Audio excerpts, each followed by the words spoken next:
Sinabi ko ang dalawang panalangin ito sa Diyos, at mula noon ay nagsimulang magbago ang aking buhay. Kaya ibinabahagi ko ito sa iyo, nawa ay maging pagpapala rin ito sa iyo. Unang panalangin, Panginoon, gabayan mo ako sa tamang landas, kahit hindi ko nauunawaan kung saan mo ako dinadala. Ibigay mo sa akin ang karunungan upang tanggapin ang mga bagay na hindi ko kayang baguhin at ang pagtitiyaga upang maghintay sa iyong perpektong panahon.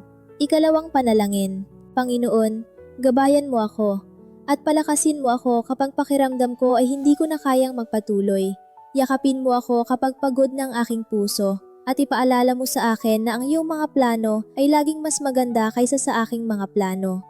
Mula nang bigkasin ko ang mga panalangin ito, nagsimulang magbago ang aking buhay. Kaya umaasa ako na maabot din ito ang iyong puso at ang puso ng marami pang iba. Ibahagi mo ito sa 3 taong mahal mo at makikita mo kung paano dumarami ang mga pagpapala. Pagpalain ka nawa ng Diyos ngayon at magpakailanman.